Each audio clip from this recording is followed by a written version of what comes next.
Oke, bismillahirrahmanirrahim.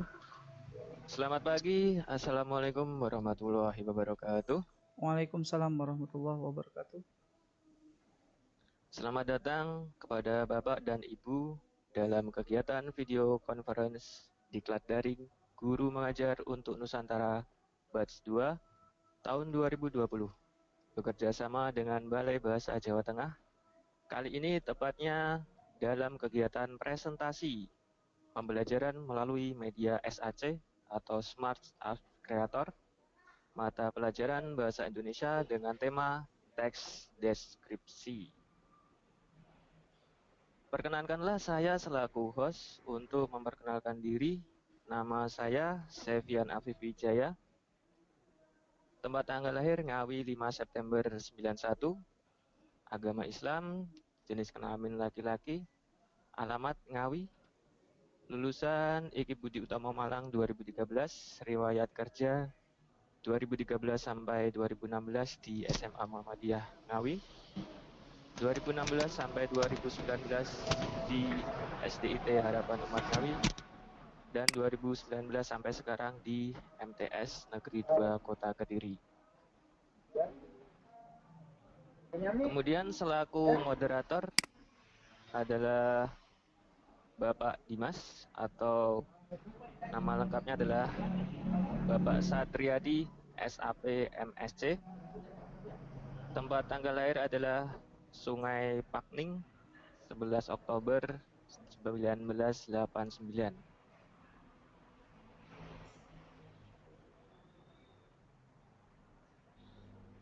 Agama Islam, jabatan akademik adalah lektor, jabatan struktural adalah Direktur Pengembangan Prodi dan Pasca Sarjana di Perguruan Tinggi STIE Pembangunan Tanjung Pinang. Di sini CV-nya sangat panjang ya, saya singkat saja. Alamat rumahnya ada di Kelurahan Pinang Kencana, Kota Tanjung Pinang. Kemudian riwayat pendidikan adalah S1 Ilmu Administrasi Negara dengan gelar Sarjana Administrasi Publik di STIS IPOL Raja Haji tahun 2012.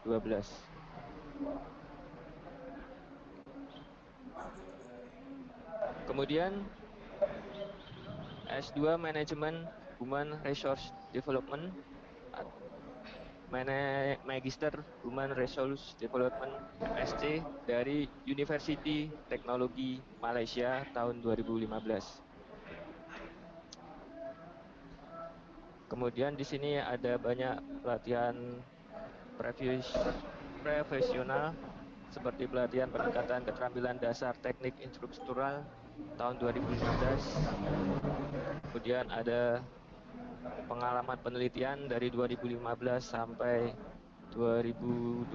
Yang terbaru adalah strategi pengembangan pariwisata Kota Tanjung Pinang sebagai kota budaya.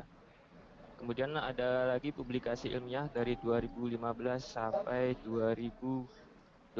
Yang terbaru adalah perbandingan kualitas pelayanan transportasi antara Damri dan Transgapri. Oke, sampai di sini. Kemudian selaku pemateri adalah Ibu Selmi dengan nama lengkap adalah Selmi Sarlina SPD MHum. Tempat lahir adalah di Sopeng 19 Desember 1989. Instansi ada di UPTD SMPN 3 Parepare. Alamat rumah di Kota Parepare, Sulawesi Selatan. Menyelesaikan S1 dari Universitas Negeri Makassar dengan program studi pendidikan Bahasa dan Sastra Indonesia tahun 2012. Kemudian melanjutkan S2 di Perguruan Tinggi Universitas Hasanuddin dengan program studi Ilmu Linguistik tahun 2015. Kemudian jabatan saat ini adalah dosen Universitas Cokro Aminoto Palopo 2015 sampai 2019 dan guru SMPN 3 Parepare 2019 sampai dengan sekarang.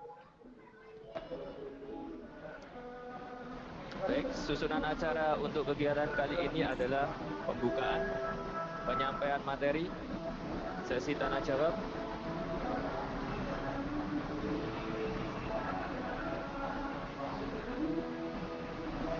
Ini speakernya siapa ya?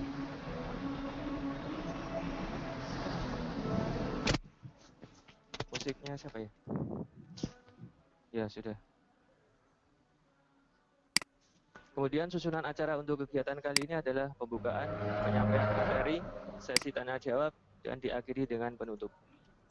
Memasuki acara yang pertama, marilah kita awali acara pada pagi hari ini dengan bacaan basmalah bersama. Bismillahirrahmanirrahim. Acara berikutnya adalah penyampaian materi yang akan dipandu oleh moderator kita, Bapak Dimas. Kepada Bapak Dimas, dipersilakan. Baik, terima kasih Pak Sefian. Saya sapa terlebih dahulu. Assalamualaikum warahmatullahi wabarakatuh. Selamat pagi untuk kita semua. Alhamdulillah kita masih diberikan kesehatan dan kesempatan untuk melaksanakan kegiatan diklat daring guru mengajar untuk Nusantara batch 2 dengan materi teks deskripsi. Salawat serta salam tidak lupa kita sampaikan kepada Nabi besar Muhammad SAW dengan mengucapkan Allahumma sholli ala Sayyidina Muhammad wa ala ali Sayyidina Muhammad.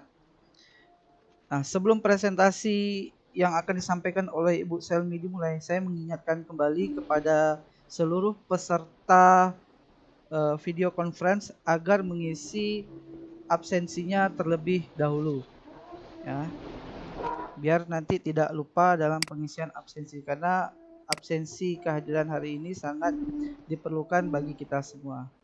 Baik, tanpa memperpanjang lebar, dan tadi sudah diperkenalkan oleh host semua CV dari kegiatan hari ini, baik dari moderator maupun dari presenter. Kita langsung saja sambut presenter kita pada hari ini, Ibu Selmi Sarlina, SPD M.Hum, dengan materi teks deskripsi. Kita beri aplaus kepada Ibu Selmi dan kami beri waktu 30 menit untuk mempresentasikan materi pada hari ini. Kepada Ibu Selmi kami persilahkan. Ya, terima kasih atas kesempatan yang diberikan kepada saya, Bapak Moderator. Assalamualaikum warahmatullahi wabarakatuh. Unmuted. Jadi, salam hangat untuk guru hebat seluruh Indonesia dari Indonesia bagian tengah, Sulawesi Selatan. Jadi di sini saya akan membahas tentang teks deskripsi. Ini adalah materi bahasa Indonesia jenjang sekolah menengah pertama kelas 7. Jadi untuk deskripsi, kita lihat dulu pengertian teks deskripsi itu apa.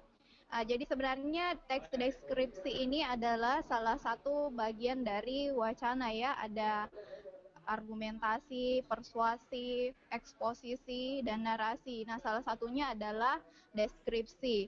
Untuk teks deskripsi itu adalah teks yang menggambarkan sesuatu dengan jelas sehingga pembaca seolah-olah melihat, mendengar, merasakan, atau mengalami apa yang dideskripsikan. Jadi melalui teks deskripsi, jika kita membaca teks dan kita tidak pernah ke tempat itu, tapi kita bisa memiliki gambaran yang konkret tentang tempat itu dengan kata-kata yang ada pada teksnya. Selanjutnya, struktur teks deskripsi. Ada 3 bagian. Yang pertama, identifikasi. Berikutnya, deskripsi bagian. Kemudian bagian akhir itu diakhiri dengan kesimpulan. Untuk identifikasi, ini biasanya berisi gambaran umum.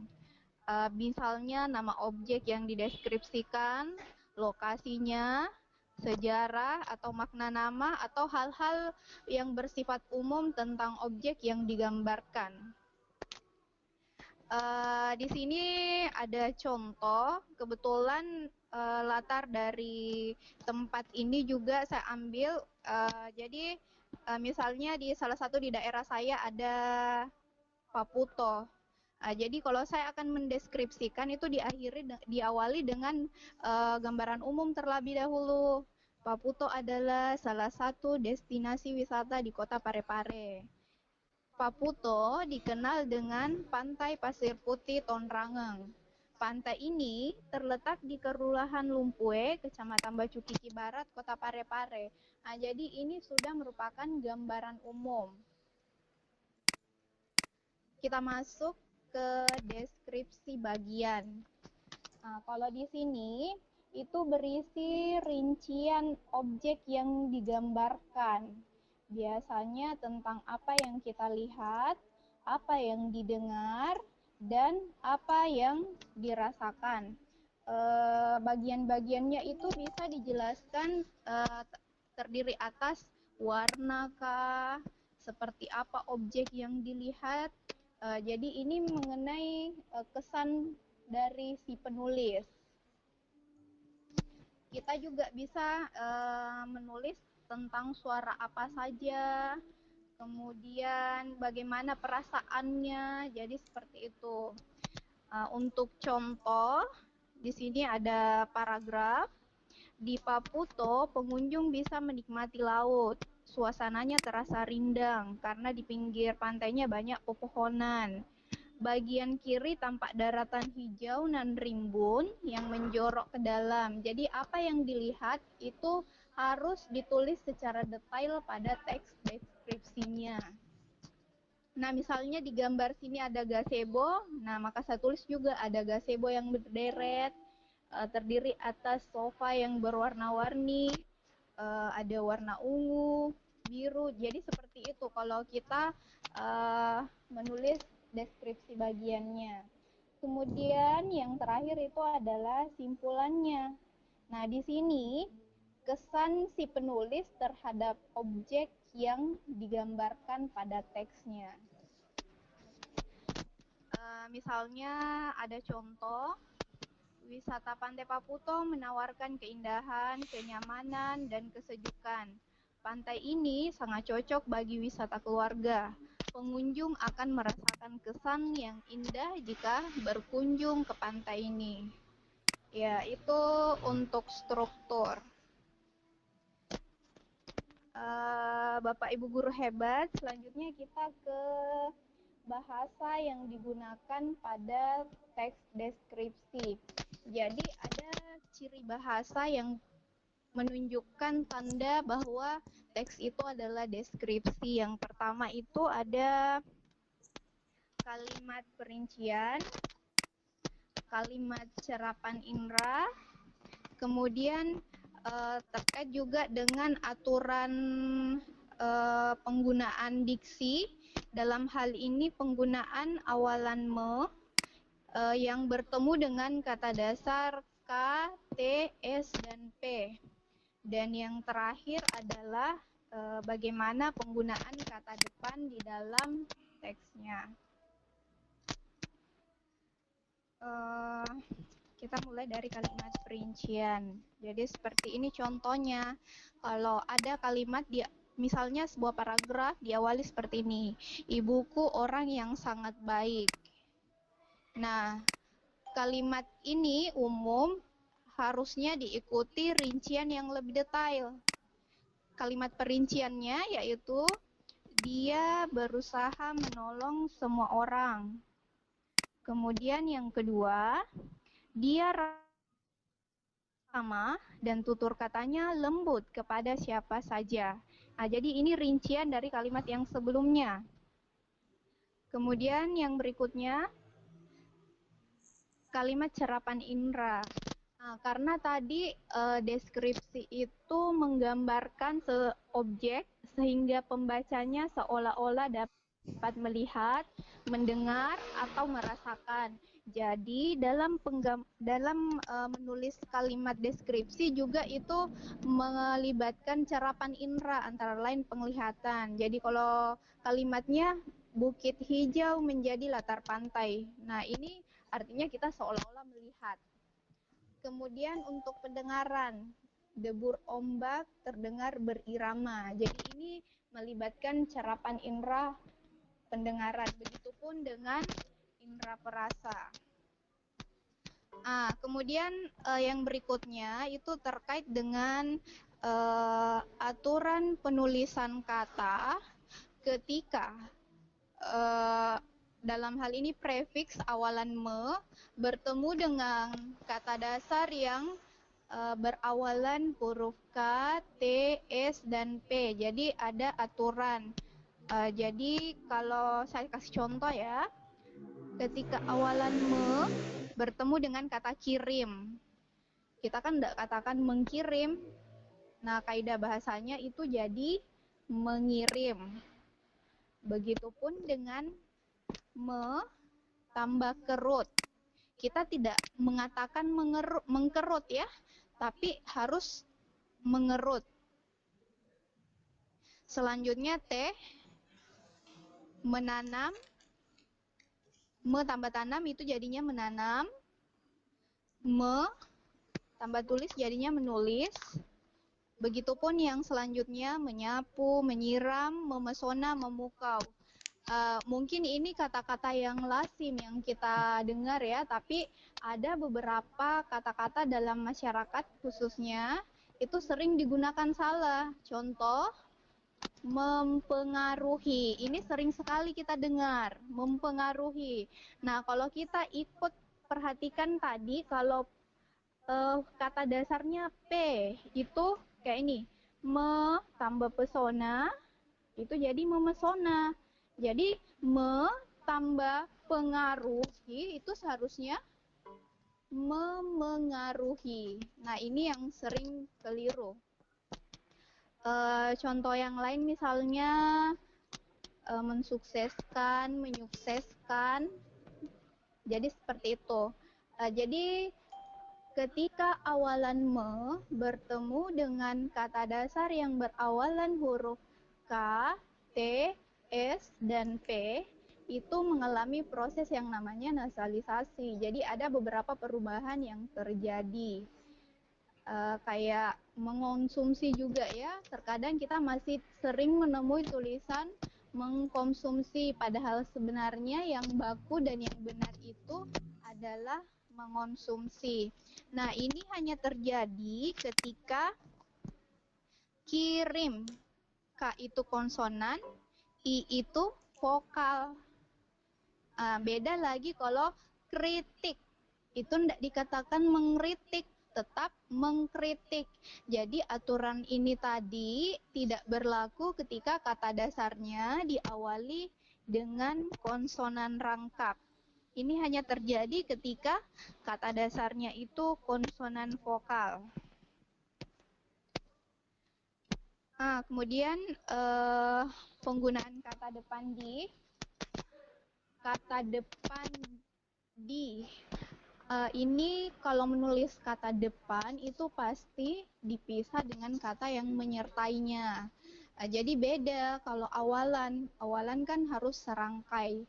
Jadi kalau kita misalnya menulis dia berkunjung di pantai, ya di-nya harus pisah karena itu kata depan. Tapi misalnya dia menunggu dijemput. Nah, dijemput kan di situ posisinya bukan kata depan ya, tapi preposisi awalan. Jadi jangan sampai dipertukar balikan penulisan kata depan dan imbuhan. Bapak Guru Ibu hebat, peserta Vikon hari ini, demikian materi yang dapat saya sampaikan. Singkat, semoga nanti kita lebih sharing saja.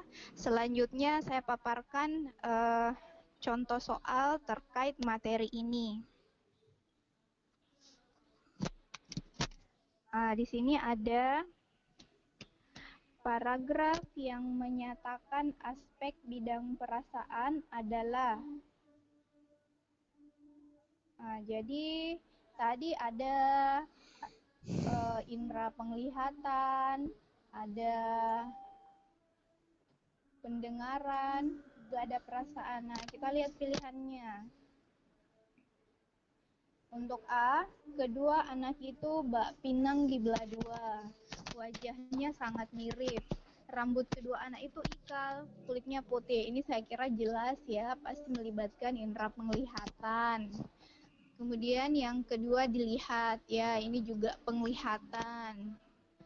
Hani sangat sensitif, ia mudah tersinggung jika temannya. Jadi yang ditanyakan adalah perasaan. Kita lihat deh,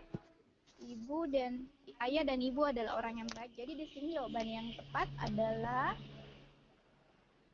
C. Kemudian penggunaan awal meng yang tepat itu terdapat pada kalimat ini, yang aturan KTSP tadi. Kita lihat A salah ya, karena memesona, harusnya itu memesona. P-nya harus lulu.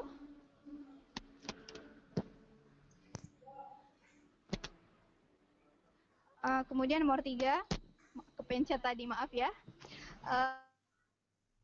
Nomor 3, penggunaan kata depan yang tepat terdapat pada kalimat. Jadi kata depan dalam bahasa Indonesia itu ada beberapa: di, ke, dari, pada, bagi, kepada. Tapi biasa yang salah penulisan itu khusus kata di dan ke. Yang tepat terdapat pada bagian B. Kemudian nomor 4. Ayah berpostur sedang, berumur sekitar 54 tahun. Rambutnya putih beruban, di dagunya terdapat bekas cukur jenggot putih. Kulit ayahku kuning langsat. Wajah ayah tipikal Batak dengan rahang yang kuat dan hidung mancung tapi agak besar. Matanya hitam tajam dengan alis tebal. Struktur teks deskripsi di atas adalah, tadi kalau sudah dijelaskan rinciannya, itu berarti deskripsi bagian. Berikutnya, teks tersebut membahas. Soalnya, pemerintah Kabupaten Probolinggo menawarkan paket wisata erupsi Gunung Bromo. Penawaran ini bertujuan untuk meningkatkan kunjungan wisatawan sekaligus memberikan jaminan bahwa gunung setinggi 2.329 meter dari permukaan laut tersebut aman dikunjungi meskipun berstatus siaga. Wisatawan dapat menikmati pemandangan eksotis Gunung Bromo dari jauh. Jadi teks ini membahas tentang penawaran paket wisata. Untuk berikutnya, penggunaan kata bersinonim. Mungkin ini langsung kita jawab saja. Ada ini, kedua dan keempat. Seharusnya Charlie tadi ya. Kemudian yang berikutnya, ini soal terkait struktur dari teks deskripsi. Paragraf yang mengandung unsur deskripsi umum. Tadi deskripsi umum itu biasanya diawali dengan pemaparan objek apa yang dideskripsikan, lokasinya, sejarah lahir atau hal-hal umum terkait objek. Jadi kalau kita lihat pilihan yang ada,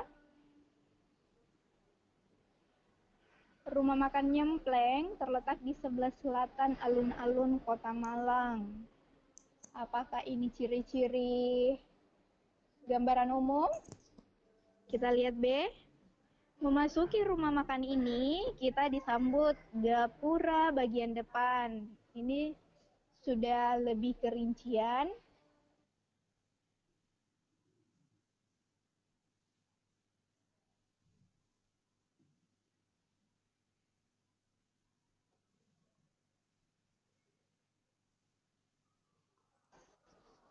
Untuk gambaran umum itu ada di bagian A. Kemudian ini, majas pada teks. Pengumpulan Bu Selmi, suaranya agak putus-putus Bu Selmi. Jadi jawabannya adalah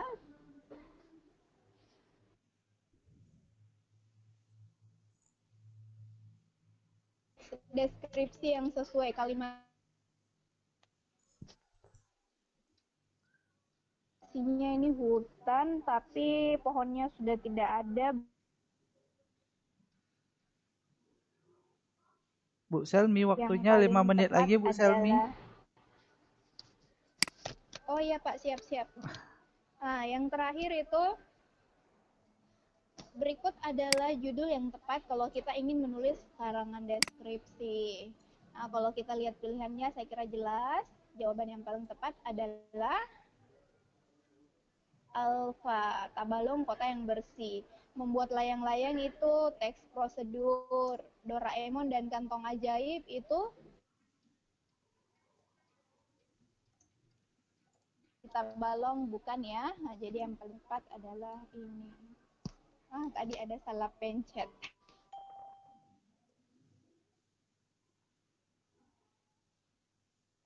Pada hari ini saya kembalikan kepada Bapak Moderator. Baik, terima kasih Bu Selmi atas paparannya, sangat luar biasa This session sekali. is no longer being recorded. Sangat luar biasa sekali apa yang dipaparkan. Jadi ada beberapa pengetahuan yang kita dapatkan terkait teks deskripsi pada hari ini. Mungkin ada peserta yang ingin menanyakan terkait materi kita hari ini. Saya beri kesempatan mungkin 3 penanya, tapi di sini kita baca dari chat saja terlebih dahulu. Nah, ada satu pertanyaan dari Ibu Siti. Pertanyaannya adalah bagaimana gaya bahasa yang digunakan dalam teks? Mohon dijawab Bu Selvi.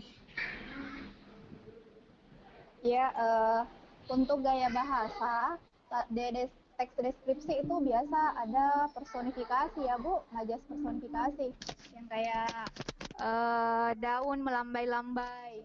Nah, jadi untuk tapi nah ini sifatnya kalau deskripsi itu non fiksi ya. Untuk gaya bahasa tidak terlalu bervariasi. Tapi bisa ada. Bagaimana? Oke, terima kasih Bu atas jawabannya. Bagaimana nih Bu Siti Amirin? Bu Selmi sudah menjawabnya. Mungkin dari yang lain ada yang ingin ditanyakan, silakan langsung ditulis di kolom chat saja. Mungkin karena sini jaringannya pun lagi agak kurang bagus terkait suaranya. Jadi mohon di via chat saja. Ya Bu Siti Amirin silakan. Masih ada yang ingin ditanyakan rupanya. Silakan Bu.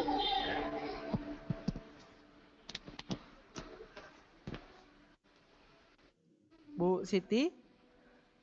Ya, sambil menunggu ini saya juga ingin minta pendapatnya juga nih Bu. Jadi ada beberapa pandangan terkait masalah yang KTSP tadi. Pertanyaannya adalah gimana nih Bu kalau seandainya katanya itu mengkaji Bu? Apakah harus diganti mengaji? Karena kata dasarnya kan kaji tuh. Silahkan Bu. Iya. Ya, kalau untuk kata mengkaji dan mengaji itu ada pengecualian ya Pak, karena kedua-duanya ada. Iya Bu. Nah, kalau kita cek KBBI itu kedua-duanya ada. Halo Bu Beberapa Selmi. pengecualian. Iya. Halo? Halo? Halo, iya Bu, suaranya udah Terdengar, jelas Pak? Bu. Iya Bu. Tadi putus Bu, maaf Bu. Oh iya, jadi untuk ini aturan yang tadi Pak, itu ada beberapa pengecualian. Oh iya Bu. Termasuk kaji dan mengkaji dan mengaji, Iya. kedua-duanya ada. Kecualinya juga tadi itu tidak berlaku kalau kata dasarnya diawali oleh konsonan rangkap.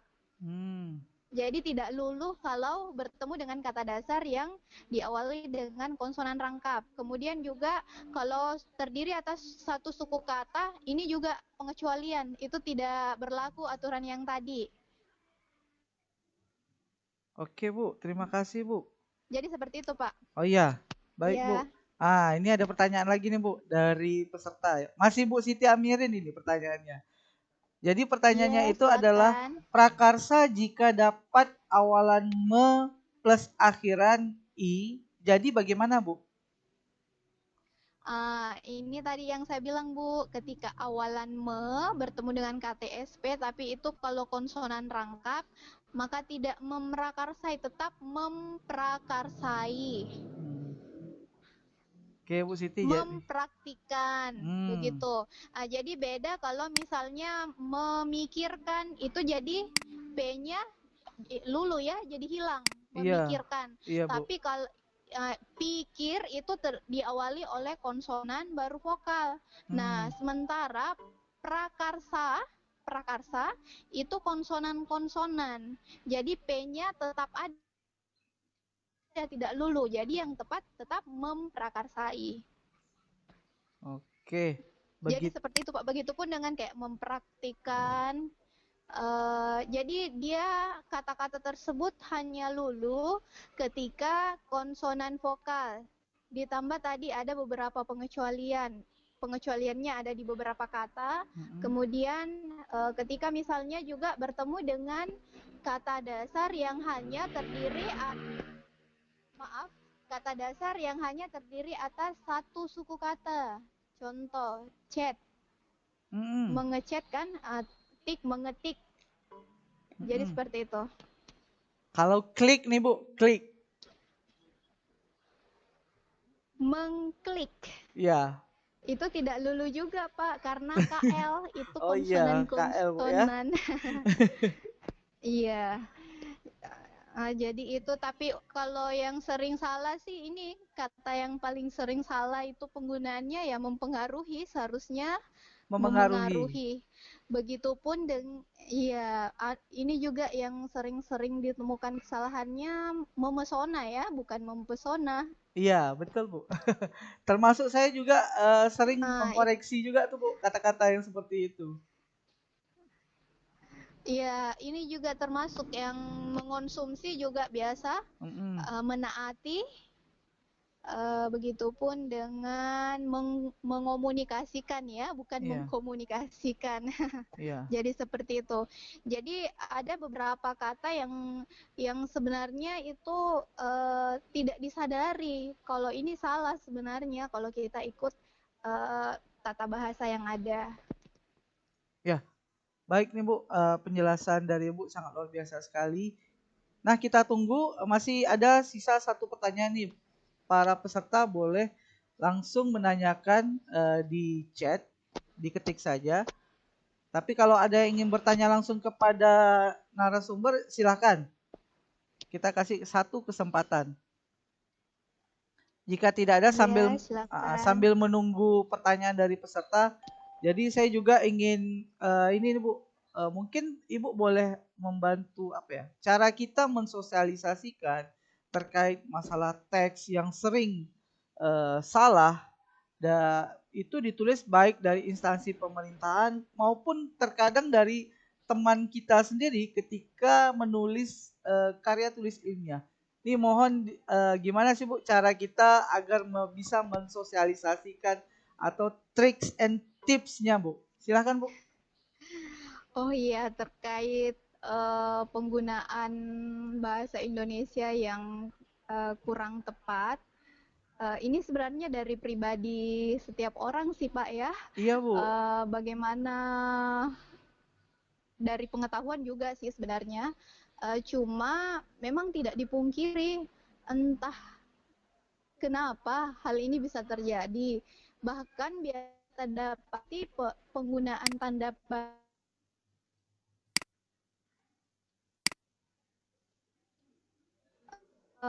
hal-hal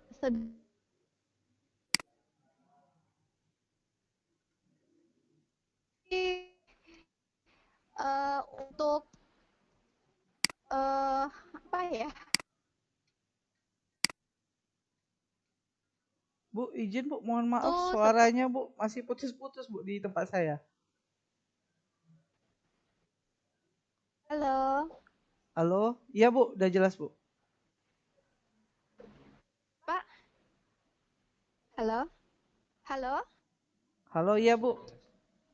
Iya, sudah jelas? Sudah Bu. Yang paling utama sebenarnya sih Pak pembiasaan.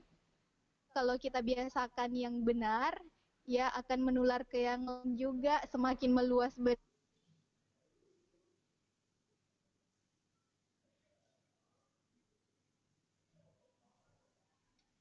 pembiasaan, baru kesadaran dari pribadi. Ya, selalu mengupgrade pengetahuan kita tentang ini, penggunaan bahasa. Hal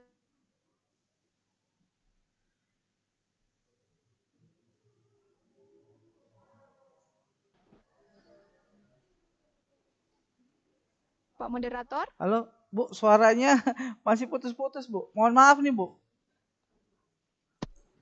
masih putus, sudah bagus Pak? Masih, Bu. Tunggu bentar, Bu. Saya coba cek di jaringan saya dulu, Bu.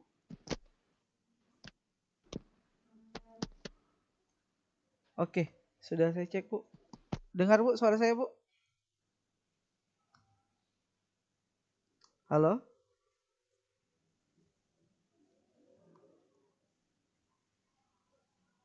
Halo? Bapak Ibu peserta, saya mohon maaf nih selaku moderator karena memang jaringan di tempat saya lagi ada kendala karena hujan petir. Jadi agak suaranya yang saya dengar itu agak putus-putus. Mohon maaf semuanya ya. Halo Bu, Bu Selmi? Suara saya kedengaran Bu Selmi? Bu Selmi kayaknya sudah putus ini. Nggak ada ini. Sudah putus ya? Iya kayaknya. Di speaker aktif sudah nggak ada. Ih, karena di sini nggak tahu tempat saya bagus. Ini masih udah tak ada ya Pak Sudah, ya? masih. Kayaknya di tempat Bu Selmi mungkin nih. Oh ini masih nih Pak, presenter ya Pak? Iya, Bu Selmi, iya presenternya masih. Bu Selmi.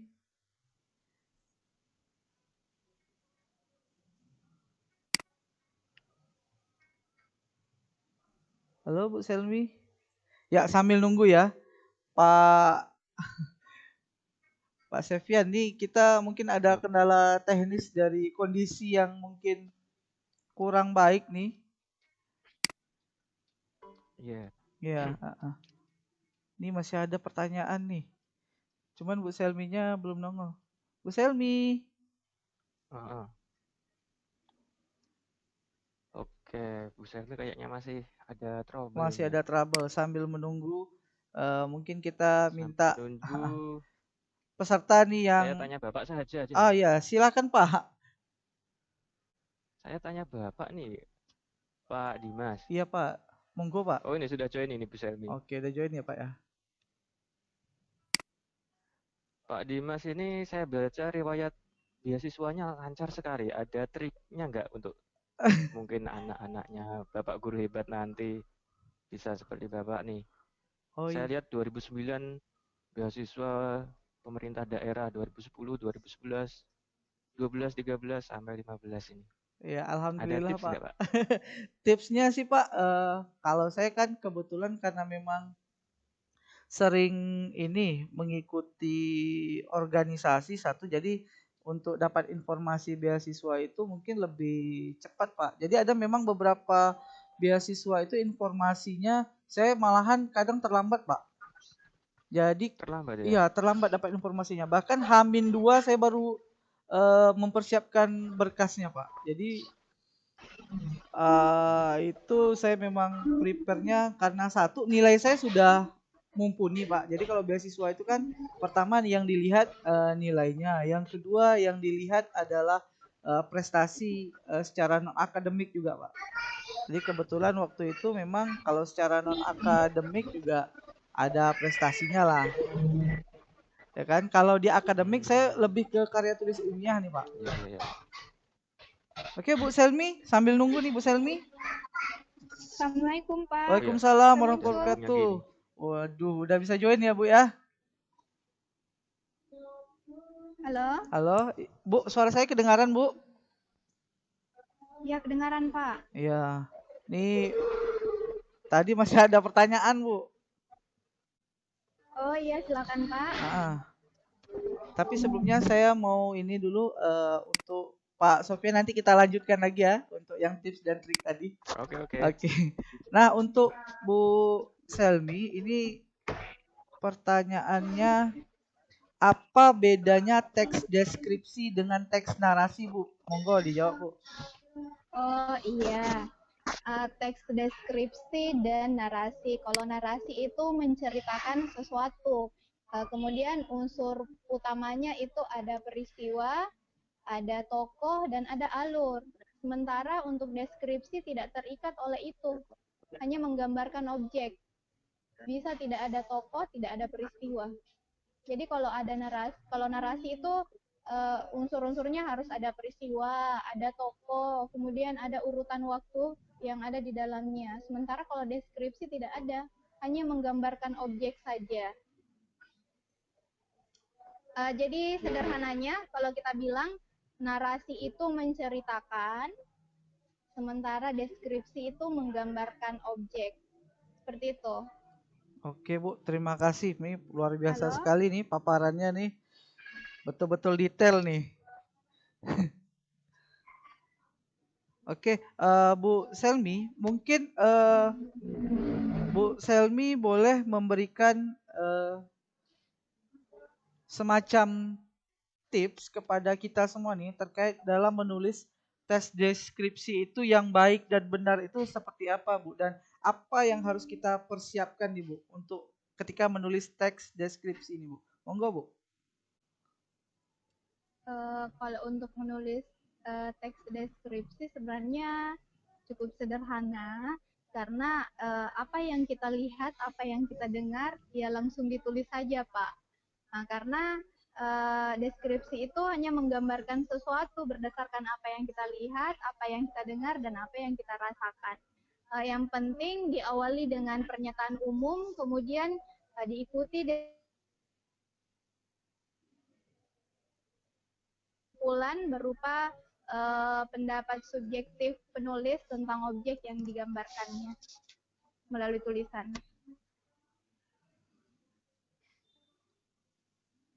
Demikian, Pak. Oke, Bu. Terima kasih penjelasannya, Bu. Ini mumpung masih ada waktu nih, Bu, kita masih bisa ngobrol-ngobrol atau ada peserta yang ingin menanyakan, silakan ditanyakan kepada narasumber. Jadi mungkin ini agak melenceng sedikit, Bu, terkait dalam menulis teks deskripsi. Terkadang kita melihat, Bu, dalam satu paragraf itu, Bu, sebaiknya dalam menulis teks deskripsi ini, Bu, sebaiknya harus berapa kalimat ya, Bu ya? Oh, paragraf itu minimal 5, Pak. 5 kalimat, Bu? Iya. Oh. Sudah mewakili. Tapi untuk kriteria deskripsi yang bisa mempengaruhi, yang pembaca bisa seolah-olah melihat, mendengar, dan merasakan sendiri, ya disesuaikan dengan objek yang kita gambarkan. Oke. Kalau misalnya ya lanjut, Bu, lanjut dulu, Bu. Lanjut dulu, Bu. Jadi kalau misalnya kita gambarkan meja dengan 5 kalimat yang belum bisa membuat orang membayangkan meja yang kita gambarkan, itu artinya masih kurang, jadi bisa ditambah. Oh, begitu jadi ya, Bu ya. Itu. Kalau seandainya kita buat kalau menulis karya tulis ilmiah nih, Bu. Iya, Pak. Apa itu termasuk lebih kepada teks narasi atau kepada teks deskripsi? Monggo, Bu. Kalau karya ilmiah itu bukan narasi, Pak. Umumnya narasi itu fiksi. Iya. Novel, cerpen. Oke, berarti dia termasuk deskripsi, Bu ya? Kalau penelitian bahasa sih umumnya deskriptif, Pak, bersifat menggambarkan begitu. Ya. Karena kenapa saya bilang ada narasinya, Bu? Terkadang kan kita melihat nih pola kalimatnya itu agak memang seperti fiktif atau ceritanya tuh mungkin cerita-cerita yang beredar di luar saja. Jadi makanya tidak ada data. Makanya saya bilang tadi ada keterkaitannya apakah itu biasanya di narasi atau lebih kepada deskriptif. Gitu, Bu. Kalau karya ilmiah lebih ke Lebih deskriptif Bu ya. Ini mungkin narasi itu ada tokoh kan, ada urutan waktu. iya. Kan kalau dia buat tulisan itu mungkin hasil ini dia buat namanya siapa apa semua ada ditulis seperti itu Bu. Oke Bu, sambil lanjut nih Bu. Ini ada pertanyaan masih dari Bu Siti. Bu Siti ini luar biasa, pertanyaannya banyak. Boleh Bu dijelaskan terkait dalam mendeskripsikan tempat, apakah ada syarat waktu harus dicantumkan? Monggo Bu dijawab Bu. Karena deskripsi itu tidak terikat urutan waktu, jadi biar tidak Bu, hanya objeknya yang kita jelaskan lebih detail dan rinci. Oke, begitu Bu Siti. Tidak seperti yang kita pikirkan mungkin ya, harus detail seperti ini apa semua. Atau mungkin ketika dalam menulis deskripsi itu Bu, polanya Bu, saya mau tahu pola penulisan kalimatnya itu sebaiknya seperti apa Bu? Kan biasa kalau kita polanya tuh SPOK atau seperti ini. Monggo Bu dijelasin Bu. Pola apanya Pak? Pola penulisan kalimatnya Bu, di awalnya Bu, bagusnya tuh Bu.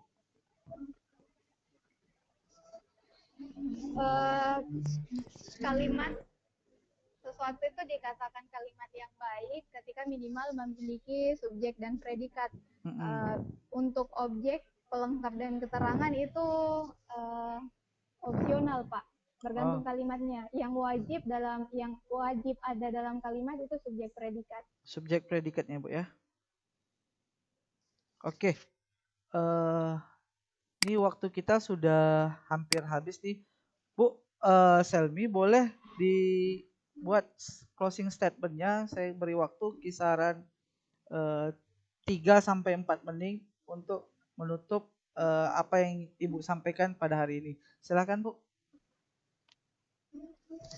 Ya, jadi pembahasan tadi yang perlu diingat itu jadi intinya kalau menulis teks, intinya teks deskripsi itu adalah teks yang berisi gambaran tentang sesuatu yang menjelaskan secara rinci sehingga pembaca dapat seolah-olah melihat, mendengar, dan merasakan apa yang kita tuangkan dalam tulisan.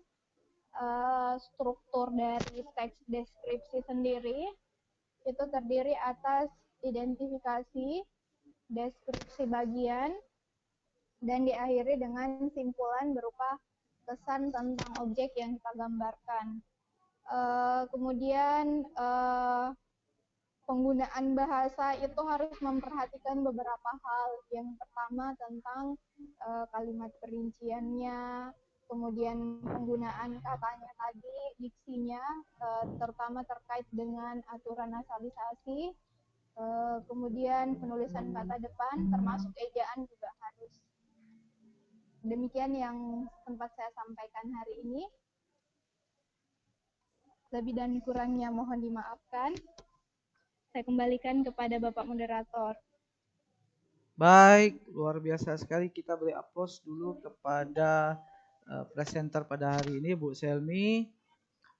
Terima kasih atas paparan yang sangat luar biasa yang disampaikan terkait teks deskripsi, dan mudah-mudahan apa yang Ibu sampaikan bisa kami amalkan, bisa kami terapkan, dan bisa kami bagikan kepada yang guru lain juga, dosen yang lain, ke peserta didik yang lain.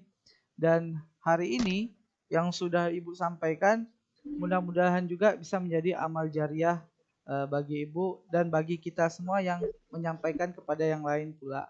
Amin ya robbal alamin. Saya selaku moderator mengucapkan mohon maaf apabila ada salah kata, salah ucapan dalam proses diskusi pada hari ini.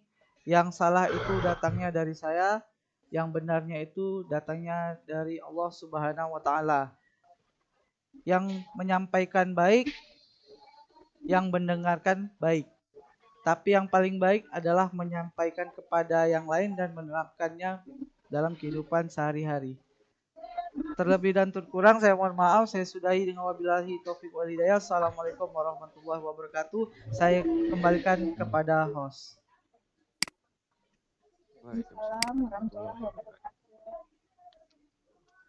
Oke, terima kasih kepada Bu Selmi selaku pemateri pada presentasi kali ini. Dan terima kasih juga kepada Pak Satriadi selaku moderator pada presentasi kali ini. Terima kasih juga kepada Pak Nanang selaku instruktur yang membimbing kami semua ya dari kegiatan awal, dan Pak Ilham ya yang dari awal sekali. Kemudian Bapak Ibu guru hebat yang berbahagia, memasuki acara terakhir yaitu penutup. Mari kita tutup acara pada hari ini dengan bacaan hamdalah alhamdulillahirabbil alamin dan doa kafaratul majelis. Subhanakallahumma wa bihamdika astaghfiruka wa atubu ilaik. Saya Sefiana Afif selaku host mohon undur diri. Mohon maaf atas salah dan khilaf. Jangan lupa nanti jam 1 ganti saya yang jadi presenter. Jangan lupa Bapak Ibu untuk hadir ya. Fastabiqul khairat. Wassalamualaikum warahmatullahi wabarakatuh. Waalaikumsalam warahmatullahi wabarakatuh. Waalaikumsalam.